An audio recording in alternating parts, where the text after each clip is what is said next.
আমরা পরস্পরের অনেক বিষয়ে সমালোচনা থাকবে।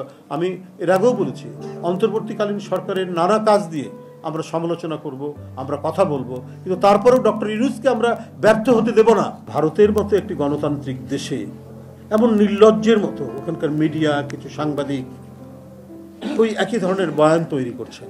শেখ হাসিনা যেমন করেছেন, সে এক ফ্যাসিস্টের পক্ষ অবলম্বন করে বয়ান তৈরি করছেন, এবং তাদের মনে হচ্ছে অনেক দিনের গুপ্তধন তারা যেটা সঞ্চয় করেছে, সেই গুপ্তধন যেন হাতছাড়া হয়ে গেছে। সেই গুপ্তধনের উপর মনে হচ্ছে যে একটা দানব বোধহয় শুয়ে আছে তাদের কথার মধ্যে, আমরা এইটা মনে হচ্ছে আর কি।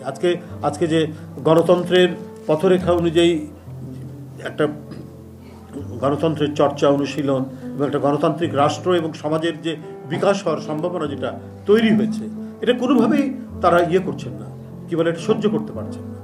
শুধুমাত্র শেখ হাসিনার মুখ চেয়ে। এটা কেন?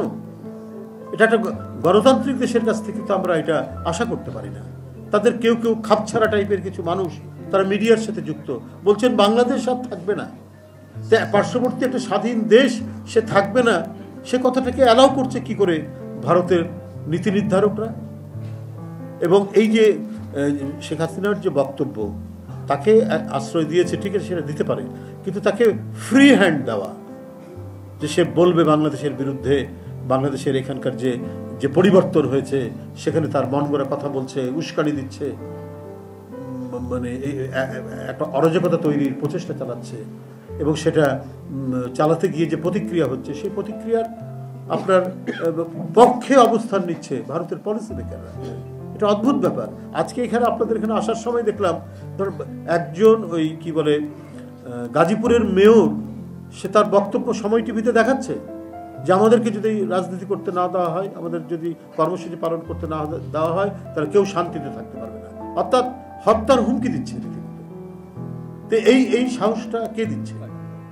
সেই সাহসটা দিচ্ছে আপনার পার্শ্ববর্তী দেশ থেকে শেখ হাসিনা উস্কানি দিচ্ছেন এবং তাকে সাপোর্ট করছে তাদের পলিসি। এটা তো বাংলাদেশের সার্বভৌমত্বের উপর সরাসরি হস্তক্ষেপ, ভয়ঙ্কর রকমের হস্তক্ষেপ। এটা একটা স্বাধীন গণতান্ত্রিক দেশের উপর আরেকটি স্বাধীন রাষ্ট্র, এটা তো চরমভাবে আন্তর্জাতিক রীতি নীতি সমস্ত কিছু লঙ্ঘন করে এই কাজটি করছে। একটা মেয়র যার ব্যাকগ্রাউন্ড হচ্ছে, সে না কোনো ভালো কলেজ, ইউনিভার্সিটি বা কোথাকার ছাত্র ছিল, বা ছাত্র আদৌ ছিল কিনা জানি না, তাকে মেয়র বানানো হয়েছে। সেখানকার জুট ব্যবসা, টুট ব্যবসা, একটা মাফিয়াতন্ত্রের মধ্যে দিয়ে মেয়র হয়েছে, এবং সে এই কি বলে যে ছাত্রদের বৈষম্য বিরোধী আন্দোলনের উপর গুলি চালাতে মোটরসাইকেল নিয়ে সে ঝাঁপিয়ে পড়েছিল। সে এখন প্রতিনিধিত্ব করছে শেখ হাসিনা, এই ধরনের একটা মাফিয়া টাইপের একজন ব্যক্তি। এটা তো একটি ভয়াবহ ব্যাপার। যাই হোক, আমাদেরকেও সবাইকে, গণতান্ত্রিক শক্তির সপক্ষের লোকজনদেরকেও সতর্ক পদক্ষেপ রাখতে হবে। কোনো নৈরাজ্যের কারণে কেউ যাতে কোনো সুযোগ না নিতে পারে, কারণ এটাও মনে রাখতে হবে প্রতি বিপ্লব কিন্তু উকি ঝুঁকি মারে সবসময়।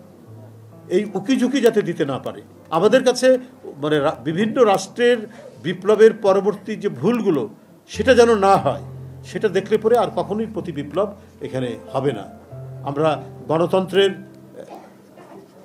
রাস্তা দিয়ে আমরা এগিয়ে যাব, এবং দেশ বিরোধী, গণতন্ত্র বিরোধী এবং আমাদের সার্বভৌমত্ব বিরোধী, আমাদের ইতিহাস, সংস্কৃতি, আবহমান বাংলার যা কিছু আছে, সেইটার চর্চা, অনুশীলন এবং সেটিকে নিয়ে আমাদের এগিয়ে যাওয়ার ক্ষেত্রে আমরা কখনোই অন্যের হস্তক্ষেপকে মেনে